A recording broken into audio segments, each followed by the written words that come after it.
السلام علیکم ورحمۃ اللہ وبرکاتہ۔ الحمد للہ وکفیٰ والصلاة والسلام علی عبادہ الذین اصطفیٰ، خصوصاً علی سیدنا و نبینا و شفیعنا و مولانا احمد المجتبی محمد المصطفیٰ وعلی آلہ و اصحابہ ذوی الاجتباء والاہتداء وعلینا معہم وَلَهُمْ وَفِيهِمْ إِلَى يَوْمِ الْجَزَاءِ أَمَّا بَعْدُ فَأَعُوذُ بِاللَّهِ مِنَ الشَّيْطَانِ الرَّجِيمِ بِسْمِ اللَّهِ الرَّحْمَنِ الرَّحِيمِ فَاذْكُرُونِي أَذْكُرُكُمْ وَاشْكُرُوا لِي وَلَا تَكْفُرُونَ صدق اللہ العظیم۔ میں جس طریقے سے آپ حضرات کو پڑھاؤں میرے ساتھ مل کر بآواز بلند پڑھیں۔ الصلاۃ والسلام علیک یا رسول اللہ، الصلاۃ والسلام علیک یا حبیب اللہ، الصلاۃ والسلام علیک یا نبی اللہ، وعلی آلک و اصحابک یا نور اللہ، صلی اللہ تعالی علیہ وسلم۔ میں نے جس آیہ کریمہ کی تلاوت کا شرف حاصل کیا، اللہ جل شانہ اس کے متعلق مجھے حق کہنے اور آپ سب کو حق سننے اور ہم تمام کو اس پر عمل کرنے کی توفیق رفیق عطا فرمائیں۔ آج کی محفل بھی سرکار غوثیت مآب رضی اللہ المولا تبارک و تعالیٰ عنہ کے نام سے منسوب ہے، تو انہی کے حوالے سے کچھ اہم باتیں اور ذکر کے حوالے سے بھی کچھ باتیں میں آپ کے سامنے گوش گزار کرنے کی سعادتیں حاصل کروں گا۔ اللہ تبارک و تعالیٰ ہم تمام کو اس کا ذکر کرنے کی توفیق عطا فرمائے اور اس کے ولیوں سے محبت کی توفیق عطا فرمائے۔ میرے پیارے آقا علیہ الصلاۃ والتسلیم کے پیارے دیوانوں، آج ہر انسان بے چین ہے، آج ہر انسان بے قرار ہے، انسان پریشانی سے دوچار ہے، تکلیفوں کا شکار ہے، اپنی مصیبتیں بیان کرتا ہے، اپنی تکلیفیں بیان کرتا ہے، اپنی پریشانیاں بیان کرتا ہے، مگر وہ بندہ جو اپنی تکلیفیں، اپنی مشکلیں، اپنی پریشانیاں، اپنی مصیبتیں لوگوں کے درمیان، دوستوں کے درمیان بیان کرتا نظر آتا ہے، وہ بندہ اللہ تعالیٰ کے ذکر سے دور ہے، اللہ کی یادوں سے دور ہے، اللہ تبارک و تعالیٰ کے ذکر سے کوسوں دور ہے، جس کی بنیاد پر یہ ساری پریشانیاں اور ساری مشکلیں آتی ہیں۔ آپ اللہ کے نیک بندوں کا جائزہ لیں، آپ اللہ کے نیک بندوں کا اگر جائزہ لیں گے، اللہ تبارک و تعالیٰ کے نیک بندے، ان کی زندگی طیبہ ایسی گزرتی کہ وہ ہمیشہ اللہ تبارک و تعالیٰ کا ذکر کرتے رہتے۔ صبح ہوتی تب بھی اللہ کی یاد، شام ہوتی تب بھی اللہ کی یاد، سوتے وقت بھی اللہ کو یاد کرتے، تجارت کی غرض سے جاتے تو بھی اللہ کا ذکر کرتے رہتے، سفر میں ہوتے تب بھی اللہ تبارک و تعالیٰ کا ذکر کرتے رہتے، مسجد کی طرف آتے تب بھی یاد الہی میں منہمک رہتے، گویا کہ ہر وقت ہر لمحہ وہ اللہ تبارک و تعالیٰ کا ذکر کیا کرتے تھے، اللہ تبارک و تعالیٰ کی یاد کیا کرتے، چاہے جیسا موقع آ جائے، خوشی کا موقع ہو تب بھی یاد الہی، غم کا موقع ہو تب بھی ذکر الہی، گویا کہ ہر آن اور ہر لمحہ وہ اللہ تبارک و تعالیٰ کا ذکر کیا کرتے، اللہ تبارک و تعالیٰ کی یاد میں لگے رہا کرتے، جس کی بنیاد پر معاملہ یہ ہوتا کہ یاد الہی میں رہنے کی وجہ سے، ذکر الہی ہمیشہ کرنے کی وجہ سے اللہ تبارک و تعالیٰ ان کے ذکر کو بھی بلند فرما دیا کرتا، اللہ تعالیٰ ان کی یادوں کو بھی بلند فرما دیا کرتا۔ آج ہم اولیاء کرام کا تذکرہ کرتے ہیں، آج ہم اولیاء کرام کے جو ہے بارگاہ میں خراج عقیدت پیش کرنے کی غرض سے یہاں پر جمع ہوئے ہیں۔ کیا ہم نے ان کو دیکھا ہے؟ ہم نے ان کو نہیں دیکھا۔ آج ہم غوث اعظم کی بارگاہ میں خراج عقیدت پیش کرنے کی غرض سے حاضر آئے ہیں، غوث اعظم رضی اللہ تعالیٰ عنہ کو ہم نے نہیں دیکھا، مگر کیا بات ہے کہ آج ہم ان سے عقیدت رکھ رہے ہیں؟ کیا وجہ ہے کہ آج ہم ان کا تذکرہ کر رہے ہیں؟ کیا وجہ ہے آج ہم ان کی یاد بنا رہے ہیں؟ کیا وجہ ہے کہ آج ان کے نام پر ہم 11ویں مناتے ہیں؟ کیا وجہ ہے کہ آج ان کے نام پر نیازیں کرتے نظر آتے ہیں؟ دوسرے بزرگان دین اور بھی بہت سارے ہیں، ہم نے ان کو دیکھا تو نہیں ہے، مگر اس کے باوجود ہماری عقیدتیں ان سے وابستہ ہے، اس کے باوجود ہماری محبتیں ان سے وابستہ ہے، ہم محبت کرتے ہیں ان سے، ہم ان سے عقیدت رکھتے ہیں، ہم ان کی بارگاہ میں خراج عقیدت پیش کرتے ہیں۔ وجہ کیا ہے؟ وجہ بس یہی ہے کہ ان کی زندگی ہمیشہ اللہ تبارک و تعالیٰ کی یاد میں گزری ہے، اللہ تبارک و تعالیٰ کے ذکر میں گزری ہے، اللہ تبارک و تعالیٰ کی عبادت میں گزری ہے۔ اب حال یہ ہو گیا ہے کہ وہ دنیا سے تو جا چکے ہیں،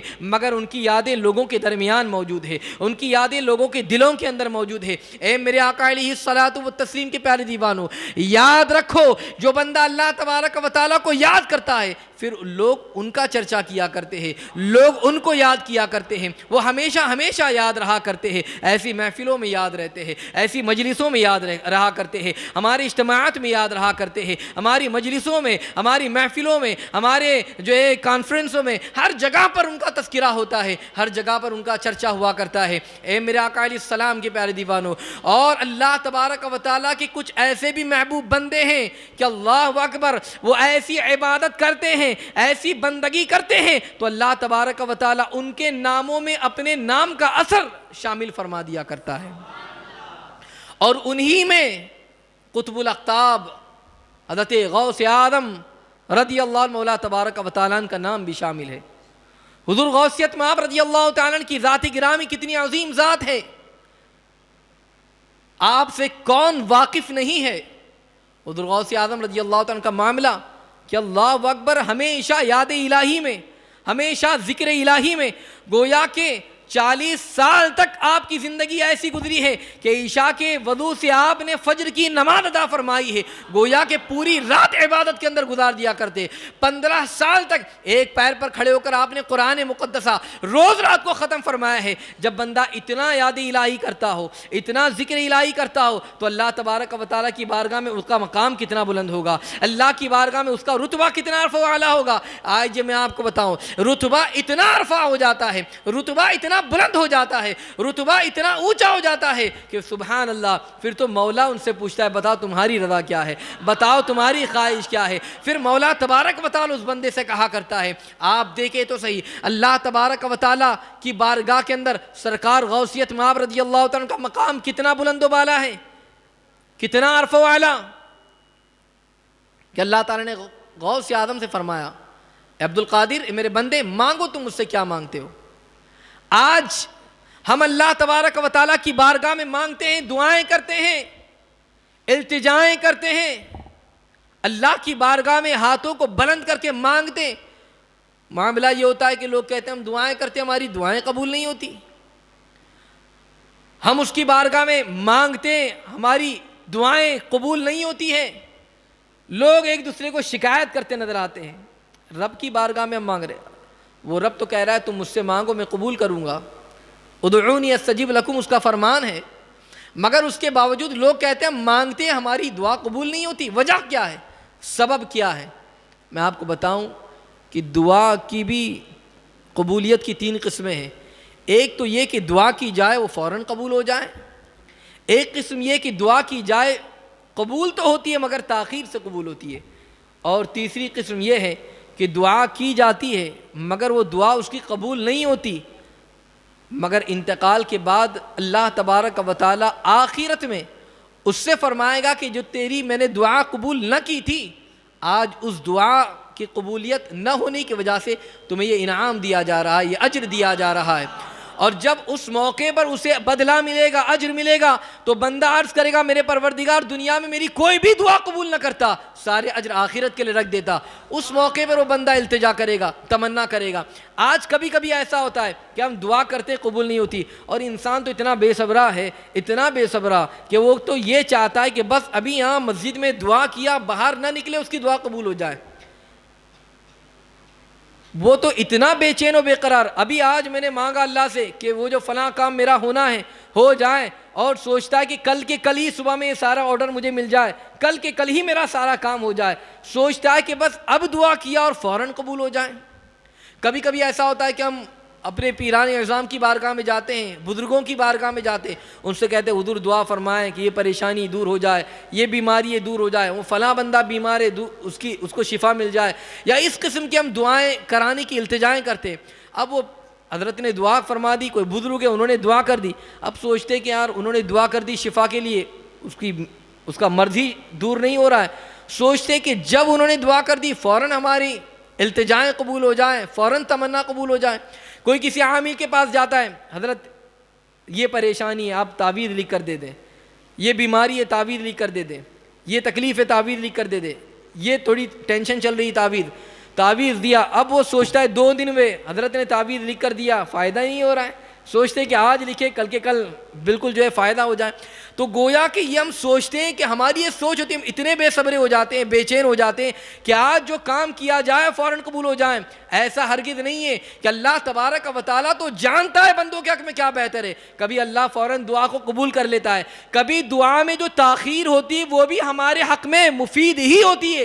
اللہ جانتا ہے کہ میرے بندے کے حق میں کیا چیز آج بہتر ہے، کیا چیز کل بہتر ہے، کیا بعد میں بہتر ہے، یہ اللہ جانتا ہے. اور اگر قبول نہ ہو تو اس میں مولا کی کوئی نہ کوئی مرضی شامل ہے. ہو سکتا ہے کہ آج وہ کام نہیں ہو رہا ہے، ہو سکتا ہے ہمارے حق میں آج نہ ہونا بہتر تھا. اس سے مولا تبارک و تعالیٰ نے، اس لیے کہ وہ رب ہے ہمارا، وہ رب ہمارا بھلا چاہتا ہے. اور وہ رب ہو کر اگر دعا قبول نہ کرے تو بات سمجھ میں آ جائے گی کہ ہو سکتا ہے کہ اس میں ہمارے لیے کوئی نہ کوئی بات ضرور ہے کہ آج دعا قبول نہیں ہو رہی ہے. مولا تبارک و تعالیٰ کی بارگاہ میں جب بھی دعا کی جائے وہ دل لگا کر کی جائے، اللہ کی بارگاہ میں آرزویں مانی جائے، اللہ کی بارگاہ میں التجائیں کی جائے، اللہ کی بارگاہ میں دعائیں کی جائیں، تو یہ ساری کے ساری دعائیں رنگ لاتی ہے. مگر شرط یہ کہ ہم سچے دل سے اس کی بارگاہ میں مانگے، شرط یہ کہ ہم صدق دل سے اس کی بارگاہ میں لو لگائے. جو لو لگاتا ہے اللہ عطا فرماتا ہے. مگر آپ دیکھیں تو صحیح، اللہ تبارک و تعالیٰ نے غوثیت میں آپ سے فرمایا، اے عبد القادر مانگو کیا مانگتے ہو. ہم تو رب کی بارگاہ میں جائیں اور اپنے لیے مانگے، مگر قربان اس ذات پر کہ رب جسے فرماتا ہو تم مانگو عطا کیا جائے گا. تو سوچو ذات کتنی بلند و بالا رتبے والی ہوگی، کتنے عرف و اعلیٰ. حضرت غوث اعظم رضی اللہ تعالیٰ عرض کرتے ہیں، اے میرے پروردگار، نبوت کا جو اعلیٰ درجہ تھا وہ درجہ تو نے میرے نانا جان کو عطا فرما دیا، اب میں کیا مانگوں. اللہ فرماتا ہے، عبد القادر مانگو تمہیں عطا کیا جائے گا. عرض کرتے میرے پروردگار، ولایت کا جو اعلیٰ منصب تھا وہ تو نے میرے جد امجد مولا کائنات علی مرتضیٰ کو عطا فرما دیا، بتا میں کیا مانگوں. مولا فرماتا ہے مانگو، جو مانگو گے دیا جائے گا. عرض کرتے ہیں شہادت کا جو اعلیٰ منصب، شہادت والا جو منصب ہے وہ تو نے سید الشہداء امام حسین کو عطا فرما دیا، اب میں کیا مانگوں. مولا فرماتا ہے میرے خزانے میں کسی چیز کی کمی نہیں، میرے خزانے میں کسی چیز کی کمی نہیں ہے، جو مانگو گے تمہیں دیا جائے گا. اللہ اکبر.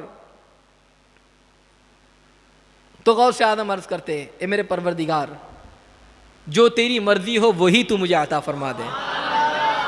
تیرا بندہ اس میں راضی ہے، جو کچھ تو عطا فرمائے گا اس میں تیرا بندہ راضی ہے. مولا فرمائے گا، مولا فرماتا ہے، اے عبد القادر، اے میرے بندے، میں نے نبوت کا جو اعلیٰ درجہ تھا وہ میں نے اپنے محبوب کو عطا فرما دیا. ولایت کا جو اعلیٰ منصب تھا میں نے علی مرتضیٰ کو عطا فرما دیا. شہادت کا جو اعلیٰ منصب تھا وہ میں نے حسین اعظم کو عطا کر دیا. اب میں نے تمہارے لیے میرے نام کا جو صفت قادریت ہے وہ میرے نام کا اثر ہم نے تیرے لیے چھوڑ دیا ہے. اب معاملہ یہ ہوگا کہ جو میرے نام کا اثر ہے وہ تیرے نام میں ہم نے شامل کر دیا ہے. اب جو میرے نام کا کمال ہوگا وہ تیرے نام کے اندر بھی شامل ہو جائے گا. گویا کہ اللہ تبارک و تعالیٰ نے حضور قطب الاقطاب غوث اعظم رضی اللہ تعالیٰ کے نام پاک کے اندر وہ اثر رکھا ہے جو اثر اللہ تبارک و تعالیٰ نے اپنی صفت کے اندر رکھا ہے، اللہ نے اپنے نام کے اندر رکھا ہے. یہ مقام اور یہ مرتبہ حضور غوثیت مآب رضی اللہ تعالیٰ کا ہے. صفت قادریت اللہ تعالیٰ نے اپنے بندے غوث اعظم کے لیے خاص فرما دی ہے. یہ صفت قادریت غوث اعظم کو عطا کی گئی ہے. اللہ اکبر. اس سے آپ سمجھ لیں غوثیت میں آپ کا مقام کتنا بلند و بالا ہے، ان کا رتبہ کتنا عرف و اعلیٰ ہے. ان کی ذات کا کیا کہنا، ان کے رتبے کا کیا کہنا، ان کے مقام کا کیا کہنا، جس کے بارے میں اللہ تبارک و تعالیٰ یہ فرما رہا ہو. آپ دیکھیں تو صحیح، حضور غوث اعظم رضی اللہ تعالیٰ کی شان وہ ہے، آپ کا مقام اور مرتبہ تو وہ ہے، آپ کی ذات گرامی تو وہ ہے کہ اللہ اکبر ان کے نام سے مانگا جائے تو بھی اللہ تبارک و تعالیٰ عطا فرماتا ہے. ان کے نام میں اللہ نے وہ تاثیر عطا فرمائی ہے، ان کے نام میں اللہ نے وہ برکتیں عطا فرمائی ہے. آپ دیکھیں روایت میں آیا ہے کہ غوث اعظم رضی اللہ تعالیٰ عنہ کا نام پاک اگر کوئی شخص بے وضو لیتا وہ ہلاک ہو جاتا تھا، ہلاک ہو جاتا. ایک مرتبہ اللہ کے رسول علیہ الصلوۃ والتسلیم حضور غوث اعظم کے خواب میں تشریف لائے. ارشاد فرمایا، بیٹے اپنے جلال کو کم کرو، اس لیے کہ ایک زمانہ تو ایسا بھی آئے گا کہ لوگ میرے نام اور رب کے نام کو بھی بے ادبی کے ساتھ لیں گے. ادب و احترام کے ساتھ نہ لیں گے، اللہ اکبر، اس کے بعد بتایا جاتا ہے کہ غوث اعظم رضی اللہ عنہ مولا تعالیٰ عنہ کا جلال کم ہو گیا، ورنہ معاملہ یہ تھا کہ لوگ آپ کے نام کو بغیر وضو کے لینے سے ڈرتے تھے، اس لیے کہ جو آپ کا نام بغیر وضو سے لیتا وہ ہلاک ہو جاتا، اور تباہی سے بچنے کے لیے لوگ ان کے نام کو لینے کے لیے ڈرا کرتے تھے۔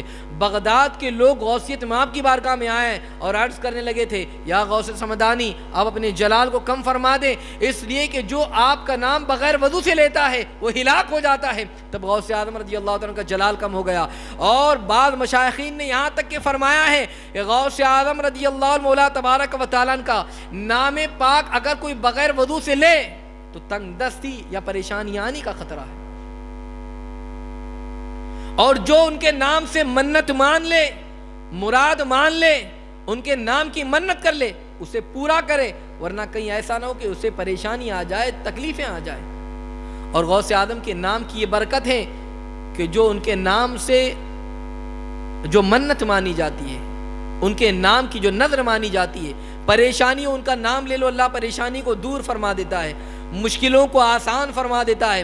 گویا کہ اللہ تبارک و تعالیٰ نے وہ اثر ان کے نام میں رکھ دیا ہے کہ غوث اعظم کا نام مصیبت میں لے لو، مصیبت ٹلتی نظر آئے گی، مصیبت دور ہوتی نظر آئے گی۔ اور یہ آپ کا تجربہ اگر آپ نے کیا ہوگا تو ہو سکتا ہے آپ کا تجربہ، ہمارا تجربہ ہے کہ جب بھی غوث اعظم کو پکارا ہے کسی مشکل کے موقع پر، جب بھی غوث اعظم کو پکارا ہے کبھی پریشانی کے موقع پر، تو غوث اعظم رضی اللہ عنہ نے فوراً امداد فرمائی ہے، فوراً پریشانیاں دور ہوتی نظر آئی ہے، فوراً تکلیفیں دور ہوتی نظر آئی ہے۔ وہ لوگ جو کہتے ہیں اولیاء کرام کی بارگاہ میں کیوں جاتے ہو، ان سے مدد کیوں مانگتے ہو، ان کی بارگاہ میں جانے کا کیا فائدہ ہے؟ ارے غوثیت مآب کی بارگاہ میں جاؤ تو صحیح، ان کے نام کا وسیلہ تو لو۔ اللہ تعالیٰ کس طریقے سے دعاؤں کو قبول فرماتا ہے، کس طریقے سے پریشانیاں دور فرماتا ہے۔ حضور غوثیت مآب کا زمانہ ہے، ایک بڑھیا خاتون غوثیت مآب رضی اللہ تعالیٰ کی بارگاہ میں آتی ہے، اس کا بیٹا سمندر کے اندر غرق ہو چکا تھا، پانی میں ڈوب کر مر چکا تھا، غوث اعظم کی بارگاہ میں آئی، عرض کرنے لگتی ہے، یا غوث اعظم رضی اللہ تعالیٰ میرا بیٹا مر چکا ہے،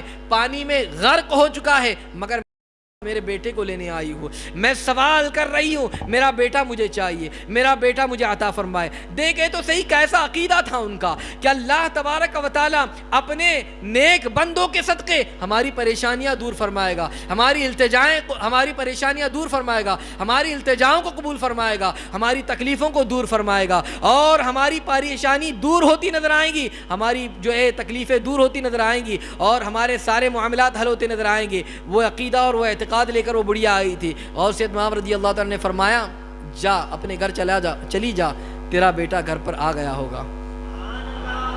بڑھیا خاتون گھر پہنچتی ہے، دیکھا گھر میں بیٹا نہیں آیا، دن گزر گیا، رات آ گئی، کہا غوث اعظم نے فرمایا تھا بیٹا آ جائے گا، بیٹا نہیں آیا۔ دوسرا دن پھر آتا ہے، پھر وہ خاتون حضور غوثیت مآب کی بارگاہ میں، حضور آپ نے تو فرمایا تھا بیٹا آ جائے گا مگر میرا بیٹا نہیں آیا۔ غوث اعظم فرماتے جا تیرا بیٹا آ جائے گا۔ پھر وہ بڑھیا خاتون آتی ہے گھر میں، پھر دیکھتی ہے بیٹا نہیں آیا، دن بھر گزر جاتا ہے، بیٹا نہیں آیا، اللہ اکبر۔ تیسرا دن ہوتا ہے، وہ بڑھیا خاتون پھر غوثیت مآب کی بارگاہ میں آتی ہے، عرض کرتی ہے حضور آپ نے تو فرمایا تھا بیٹا آ جائے گا مگر میرا بیٹا گھر پر نہیں آیا۔ غوثیت مآب رضی اللہ عنہ شاہ فرماتے جا چلی جا، تیرا بیٹا تیرے گھر پر آ جائے گا۔ اب کی بار جب وہ جاتی ہے، کیا دیکھتی ہے کہ اس کا بیٹا اس کے گھر میں موجود ہے، وہ خوش ہو جاتی ہے۔ وہ بیٹا جو غرق ہو چکا تھا، وہ بیٹا جو مر چکا تھا، غوث اعظم رضی اللہ عنہ کی بارگاہ سے اس کو عطا ہو گیا، اس کو مل گیا، وہ خوش ہو جاتی ہے، غوث اعظم کی بارگاہ میں لے آتی ہے۔ اللہ اکبر۔ غوثیت مآب رضی اللہ عنہ کی ذات گرامی کو دیکھے، اور اللہ کی بارگاہ میں آپ کو جو مقام ملا ہے، اللہ کی بارگاہ میں جو آپ کو رتبہ ملا ہے، اس رتبے کو بھی آپ ملاحظہ کریں کہ غوثیت مآب رضی اللہ عنہ اللہ کی بارگاہ میں عرض کرتے ہیں، اے میرے پروردگار، اس بڑھیا کے سامنے تیرے بندے عبد القادر کو شرمندہ ہونا پڑا، اس لیے کہ یہ بڑھیا خاتون 3 مرتبہ میرے پاس آئی۔ ایک مرتبہ میں نے کہا جا تیرا بیٹا آ گیا ہوگا مگر نہیں آیا، دوسری مرتبہ آئی میں نے کہا آ گیا ہوگا پھر بھی نہ آیا، تیسری مرتبہ پھر اس خاتون نے کہا، اب تیسری مرتبہ آنے کے بعد اسے بیٹا ملا ہے، مجھے شرمندہ ہونا پڑا، اب اس کے بعد کیا معاملہ ہوگا؟ اللہ ارشاد فرماتا ہے، اے عبد القادر، الہام کے ذریعے مولا فرماتا ہے، عبد القادر تمہیں شرمندہ ہونا پڑا، پریشان ہونا پڑا، اس کے بدلے مانگو، جو مانگو گے عطا کیا جائے گا۔ حضور غوث اعظم عرض کرتے ہیں، مولا تو ہی مجھے عطا فرما دے۔ اللہ ارشاد فرماتا ہے، اے عبد القادر، میں نے اپنی صفت قادریت اور میرے اپنے نام کا اثر میں نے تمہارے نام میں رکھ دیا ہے، اب جو بندہ تیرا نام لے گا اور تیرے نام سے جو مدد چاہے گا ہم اس کی التجاؤں کو قبول فرما لیں گے۔ یہ غوثیت مآب کا رتبہ ہے، یہ ان کی ذات کا عالم ہے۔ آج وہ لوگ جو اولیاء کرام کی بارگاہ سے بیعت رکھتے ہیں، وہ لوگ جو اولیاء کرام کی بارگاہ میں نہیں جاتے اور کہتے کہ تم کیوں اللہ والوں کی بارگاہ میں جاتے ہو، تم کیوں ولیوں کی بارگاہ میں جاتے ہو، مزارات پر کیوں جاتے ہو، درگاہوں پر کیوں جاتے ہو، طرح طرح کے نازیبہ کلمات کہتے ہیں، وہ لوگ کان کھول کر سن لے، اللہ کے ولیوں کی بارگاہ میں ہم اس لیے جاتے ہیں کہ اللہ والے ایسے ہو چکے ہیں کہ وہ ہمیشہ اللہ کی یاد میں لگے رہتے، ہمیشہ ان کی زبان یاد الہی میں تر رہا کرتی، ہمیشہ وہ اللہ تبارک و تعالیٰ کا چرچا کیا کرتے، اللہ کا ذکر کیا کرتے، جس کی بنیاد پر اللہ نے ان کے مقام اور مرتبے کو اتنا بلند فرما دیا۔ وہ جس کے لیے دعا کر دے اللہ ان کی دعاؤں سے مردوں کو زندہ فرما دیتا ہے۔ جب ان کی دعا کا یہ عالم ہے تو ان کی ذات کا عالم کیا ہوگا؟ ہم اسی لیے اللہ والوں کی بارگاہ میں جاتے ہیں۔ اور یاد رکھ لو، تم اللہ والوں کی بارگاہ میں نہیں جاتے، تم اللہ والوں سے دشمنی رکھتے ہو، تم اللہ والوں کی برائیاں کرتے ہو۔ یاد رکھ لینا، جو اللہ کے ولی سے دشمنی رکھتا ہے اللہ تعالیٰ ایسے لوگوں سے اعلان جنگ فرماتا ہے۔ اللہ والوں سے دشمنی چھوڑ دو، جاؤ ان کی بارگاہ میں، تمہاری پریشانیاں دور ہو جائے گی، تمہاری مشکلیں آسان ہو جائے گی، تکلیفیں ختم ہوتی نظر آئیں گی، بیماریاں دور ہوتی نظر آئیں گی۔ جاؤ تو صحیح اللہ والوں کی بارگاہ میں، اللہ والوں سے قرب رکھو، اللہ والوں کی صحبت میں بیٹھا کرو، اللہ والوں کی صحبت میں جایا کرو۔ اللہ والوں کی بارگاہ میں جانے کا بڑا فائدہ ہے۔ اللہ والوں کی بارگاہ میں جانے کا جو فائدہ ہے وہ میں آپ کو بتاؤں۔ آج ہم تو اللہ کا ذکر بھی نہیں کرتے، دن بھر گزر جاتے ہیں، اللہ تبارک و تعالیٰ کی یادوں سے ہم غافل رہتے ہیں، اس کی ذکر سے ہم غافل ہوتے ہیں۔ اور یہ تو الحمدللہ سنی دعوت اسلامی کا ہفتہ واری سنی اجتماع کہ ہفتے میں ایک مرتبہ ہم جمع ہو جاتے ہیں، پھر اس کے بعد اللہ اللہ کی ضربے بھی لگاتے ہیں، حق ہو کا نعرہ بھی لگاتے ہیں، اللہ اللہ کی صدائیں بھی بلند کرتے ہیں، اس کا ذکر کرتے ہیں، اس کی یاد کرتے ہیں۔ مگر بتاؤ کیا ہفتہ گزر جاتا ہے کب ہم نے اس کا نام لیا؟ کیا کبھی ہم نے کلمہ پڑھا؟ کیا ہم نے کبھی اللہ اللہ کی ضربیں لگائیں؟ کیا ہم قرآن مقدس کی تلاوت کرتے ہیں؟ کیا ہم درود شریف پڑھتے ہیں؟ کیا ہم اس کی یادیں مناتے ہیں؟ ایسا نہیں ہوتا ہے۔ ہفتے میں ایک مرتبہ ہم اللہ تبارک و تعالیٰ کا ذکر کرتے، مگر وہ اللہ والے تو ایسے تھے کہ جن کی وہ رات ہی نہ ہوتی جس میں وہ اللہ کا ذکر نہ کرتے، وہ دن ہی نہ ہوتا جس میں اللہ تعالیٰ کی یاد نہیں کیا کرتے، بلکہ ہمیشہ وہ اللہ کی یاد میں رہا کرتے، ہمیشہ وہ ذکر الہی کیا کرتے۔ ان کی زبانیں ہمیشہ ذکر الہی سے تر رہا کرتی تھی۔ یہ ایسے مقام پر فائز ہو چکے تھے جب ہمیشہ ذکر کیا کرتے، جب ہمیشہ اس کی یاد کیا کرتے، تب تو اللہ تبارک و تعالیٰ کرم فرما دیتا تھا، اور ان کے زبان سے جو بات نکل جاتی تھی وہ اثر رکھ دیا کرتی تھی۔ ان کی زبان سے جو باتیں نکل جایا کرتی تھی اللہ تعالیٰ پوری فرما دیا کرتا تھا۔ آج ہم دعائیں کرتے ہیں، آج ہم نہ جانے کیا کیا چیزیں مانگتے ہیں، ہماری دعائیں قبول نہیں ہوتی۔ وجہ یہ کہ زبان، ہم نے اس زبان کا استعمال کبھی جھوٹ میں کیا، اس زبان کا استعمال کبھی ہم نے چغلی میں کیا، اس زبان کا استعمال کبھی ہم نے گانے باجے میں کیا، اس زبان کا استعمال کبھی کسی کو گالی دینے میں کیا، اس زبان کا استعمال کبھی کسی کو تکلیف دینے میں کیا، اس زبان کا استعمال ہم نے کبھی کسی کو نازیبہ جملے کہنے میں کیا، اس زبان کے ذریعے ہم کبھی ماں باپ کو جو گالیاں دیتے ہیں، کبھی کسی کی دل آزاری کرتے نظر آتے ہیں، کبھی کسی کو ستاتے نظر آتے ہیں۔ یہ سارے معاملات ہم سے ہوتے ہیں، پھر ہم کہتے ہیں کہ اس زبان سے جو بات نکلے وہ اثر بھی کرنے لگ جائے۔ یہ کیسے ہو سکتا ہے؟ یہ زبان اللہ نے جو عطا فرمائی ہے، اس زبان کا صحیح استعمال کرو، مس یوز نہ کرو۔ اگر ہم نے صحیح استعمال کیا، زبان اللہ اللہ کی ضربے لگائے، زبان اللہ اللہ کی ضربے لگائے، زبان لا الہ الا اللہ کہتی رہے، زبان لا الہ الا اللہ محمد رسول اللہ کہتی رہے، کبھی زبان سبحان اللہ کہتی رہے،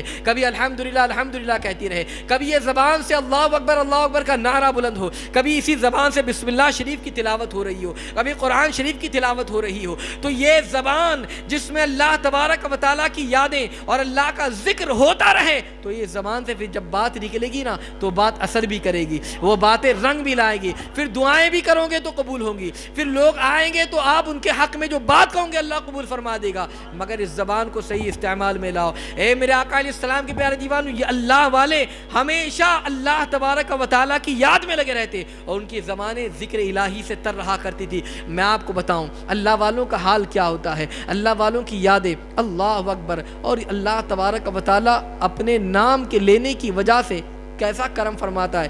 ایک شخص آتش پرست گنہگار شخص جب اللہ تعالیٰ کو ایک ہی نہیں مانا، اس کا معمول یہ تھا، ہندوستانی کا واقعہ ہے کہ وہ 70 سال تک ہمیشہ یا سنم کہتا رہا۔ بت، سنم کے معنی بت کے ہوتے ہیں، اپنے بت کو پکارتا رہا 70 سال تک اپنے معبودان باطل کو آواز دیتا رہا۔ ایک مرتبہ اس کی زبان سے غلطی سے یا سنم کے بجائے یا صمد نکل گیا۔ اللہ تبارک و تعالیٰ نے اسے کہا لبیک یا عبدی، لبیک یا عبدی، لبیک یا عبدی، اے میرے بندے میں حاضر ہوں، اے میرے بندے میں حاضر ہوں، اے میرے بندے میں حاضر ہوں، 3 مرتبہ مولا نے فرمایا۔ وہ شخص جس نے 70 سال تک مولا کی نافرمانی کی، اللہ کو ایک نہیں مانتا، غلطی سے اس کی زبان سے یا صمد نکل گیا، مولا نے 3 دفعہ اسے لبیک یا عبدی کا۔ حضرت جبرائیل علیہ الصلاۃ والتسلیم نے جب اس بات کو سنا، حضرت جبرائیل نے کہا کہ ذرا دیکھوں تو صحیح وہ کون سا ایسا بندہ ہے جس کے لیے مولا 3 مرتبہ کہہ رہا ہے لبیک یا عبدی، کون سا ایسا بندہ ہے؟ جب دیکھا دنیا کی طرف تو وہی گنہگار بندہ، وہی شخص آتش پرست کہ جو 70 سال تک اس نے اللہ تبارک و تعالیٰ کی کبھی عبادت تو نہیں کی، اللہ کو کبھی پکارا بھی نہیں، اور یا سنم کہتا رہا۔ آج غلطی سے یا سمجھ نکل گیا، مولا نے کہا عرض کیا پروردگار، بات سمجھ میں نہیں آتی، بات سمجھ میں نہیں آتی، 70 سال تک تیری نافرمانی اور تجھے خدا نہیں مانتا، مگر آج غلطی سے اس کی زبان سے یہ نام نکل گیا تو نے 3 مرتبہ لبیک یا عبدی کا، اس کی وجہ کیا ہے؟ مولا نے فرمایا اے جبرائیل، میرے بندے کو فرق تو معلوم ہونا چاہیے، فرق معلوم ہو جائے کہ 70 سال تک جس کو پکارتا رہا اس کی جانب سے تو کچھ آواز نہ آئی، مگر ایک مرتبہ سچے خدا کو اس نے پکارا ہے، اگر میں بھی اس کا جواب نہ دیتا تو پھر اس کا اعتقاد اور یقین کیسے بڑھتا؟ اس لیے میں نے اس کے جواب دیا تاکہ میرا بندہ یہ کہے کہ میں نے اپنے رب کو پکارا ہے، اور اس نے فوراً میری فریاد پر جو ہے لبیک کہا ہے، اور جو ہے مجھے جواب دیا ہے تاکہ میرا بندہ اپنے گناہوں سے تائب ہو جائے، شرک سے تائب ہو جائے اور مجھے اپنا خدا مان لے۔ اے میرے آقا علیہ السلام کے پیارے دیوانو، جب بندہ غلطی سے رب کو پکار لے تو مولا کرم فرما دے۔ اگر آج ہم اللہ تعالیٰ کو یاد کرتے ہوئے سچے دل سے اللہ اللہ کہتے رہے، سچے دل سے اللہ کی ضربیں لگاتے رہے، سچے دل سے اس کا ذکر کرتے رہے، سچے دل سے ہم اس کی یادیں مناتے رہے، سچے دل سے اس کے کلام کی تلاوت کرتے رہے، تو مولا تبارک و تعالیٰ کیسا انعام ہم پر عطا فرمائے گا، کتنے کرم کی بارشیں فرمائے گا۔ مگر آج کمی ہمارے اندر ہے، آج پریشانیاں ہو رہی ہے، وجہ یہ کہ ہم نے اپنے رب کو پکارا نہیں ہے۔ اگر رب کو پکارا ہے، سچے دل سے پکار کر تو دیکھے تو رب کیسا کرم فرماتا ہے، سچے دل سے اس کو یاد کر کے تو دیکھے، پھر دیکھے کیسی پریشانیاں ٹلتی نظر آتی ہے۔ اے میرے آقا علیہ السلام کے پیارے دیوانو، آج یہ میں آپ کو بتاؤں اللہ کے ولیوں کی شان اور حضور قطب الاقطاب غوث اعظم رضی اللہ عنہ کا وہ مقام اور مرتبہ کہ اللہ تبارک و تعالیٰ نے اپنے نام کا اثر ان کے نام میں رکھ دیا۔ سبحان اللہ، وہ ذات کیسی عظیم ذات، وہ کیسے عظیم مقام اور منصب پر فائز تھے، کیسا عظیم رتبہ اللہ تبارک و تعالیٰ نے آپ کو عطا فرمایا تھا، کیسے اونچے ذات کے آپ مالک تھے، اتنے اونچے منصب پر آپ فائز تھے، اتنے اونچے منصب پر فائز، اور اولیاء کے دامن سے وابستہ ہمیشہ رہنا چاہیے۔ اور اس چیز کو آپ سماعت کریں تو آپ کو سمجھ میں آئے گا کہ ہم اللہ والوں کے پاس کیوں جاتے اور ان کے پاس جانے کا فائدہ کیا ہوتا ہے، اور جو جاتا ہے اسے فائدہ ملتا ہے، اور جو نہیں جائے گا وہ محروم رہے گا، دنیا میں بھی محروم، آخرت میں بھی محروم۔ روایت میں آیا ہے کہ ایک شخص کا انتقال ہوا،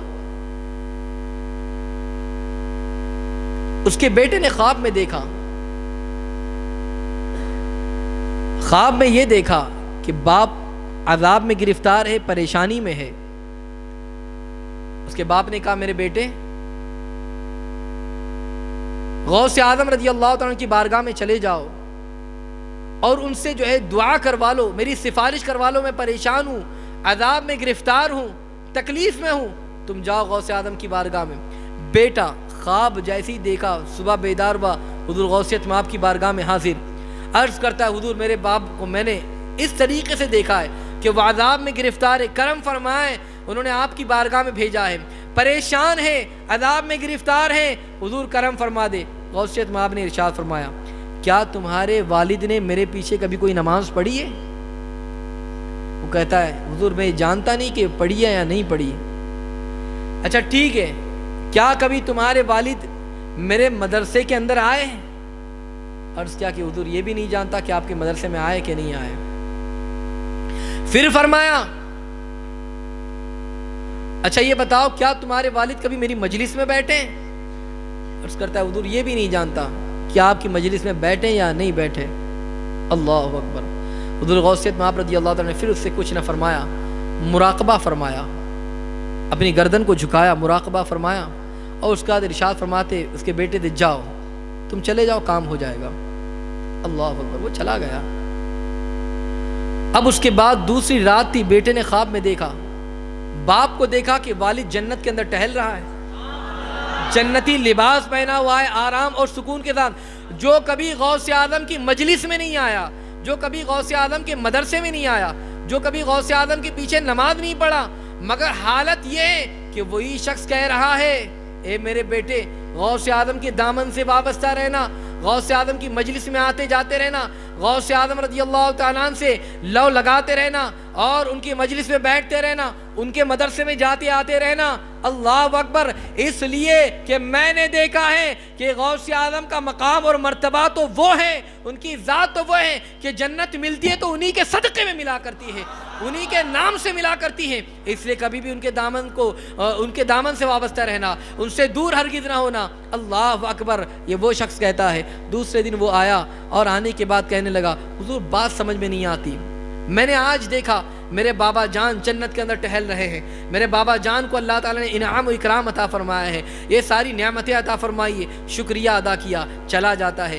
مریدین وہاں پر موجود ہوتے ہیں، غوثیت مآب رضی اللہ عنہ کے مریدین عرض کرتے ہیں حضور بات سمجھ میں نہیں آتی، یہ شخص آیا تھا آپ کے پاس، کل آیا تھا اور آنے کی اس نے یہ وجہ بیان کی تھی میرا باپ عذاب کے اندر ہے، کرم فرما دے۔ آپ نے اس سے 3 سوال پوچھے تھے، ایک تو یہ کہ کیا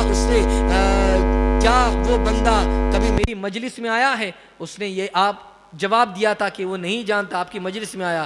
پھر آپ نے یہی پوچھا تھا کہ کیا اس نے کبھی آپ کے اقتداء میں نماز پڑھی ہے؟ اس نے یہی جواب دیا تھا کہ مجھے نہیں معلوم۔ کبھی مدرسے میں آیا؟ اس نے یہی جواب دیا تھا کہ نہیں جانتا کہ وہ مدرسے میں آیا کہ نہیں آیا۔ مگر کیا بات ہے کہ یہ ساری چیزیں تو نہ ہوئی، اس کے باوجود اس کے عذاب کو دور کر دیا گیا، اس کے باوجود اس کو جنت عطا کر دی گئی۔ وجہ کیا ہے؟ سنیے، غور سے سنیے۔ حضور قطب الاقطاب غوث سمدانی ارشاد فرماتے ہیں ہاں بات دراصل یہی ہے، اس نے میرے اقتداء میں نماز نہیں پڑھی تھی، وہ کبھی میرے مدرسے کے گراؤنڈ میں بھی نہیں آیا، وہ کبھی جو ہے میری مجلس میں بھی نہیں بیٹھا، مگر میں نے مراقبہ کیا، میں نے مراقبے کے ذریعے اس کے حالت کو معلوم کیا تو فرشتوں نے مجھے بتایا یا عبد القادر جیلانی یا غوث سمدانی یہ بندہ بھلے سے آپ کی مجلس میں نہیں بیٹھا، بھلے سے آپ کی محفل میں نہیں بیٹھا، بھلے سے آپ کے مدرسے میں نہیں آیا، بھلے سے آپ کے اقتداء میں نماز نہیں پڑھی، مگر ایک مرتبہ جب آپ بازار میں موجود تھے، آپ بازار میں جا رہے تھے، یہ شخص بھی بازار میں موجود تھا اور اس کی نظر آپ پر پڑی، اس نے محبت سے آپ کو دیکھ لیا۔ اللہ کو یہ گوارا نہ ہوا جو آپ کو محبت سے دیکھے اس کو عذاب میں گرفتار کرے، اس لیے اللہ تعالیٰ نے آپ کو دیکھنے کی بنیاد پر اس کے ساری خطاؤں کو معاف کر دیا، اس کے عذاب کو دور کر دیا اور جنت کا مستحق بنا دیا۔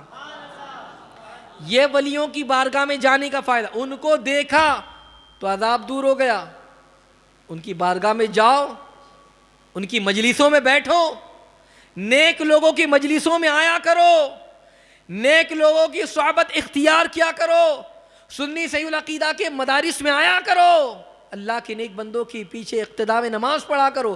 یہ ایسے لوگ ہوتے ہیں جو اللہ والے ہوا کرتے ہیں، اب ان کے ساتھ رہنے کی بنیاد پر اللہ تعالیٰ خطاؤں کو معاف فرما دیا کرتا ہے، لغزشوں کو معاف فرما دیا کرتا ہے، غلطیوں کو معاف فرما دیا کرتا ہے۔ یہ نیک لوگوں سے محبت کا نتیجہ ہے۔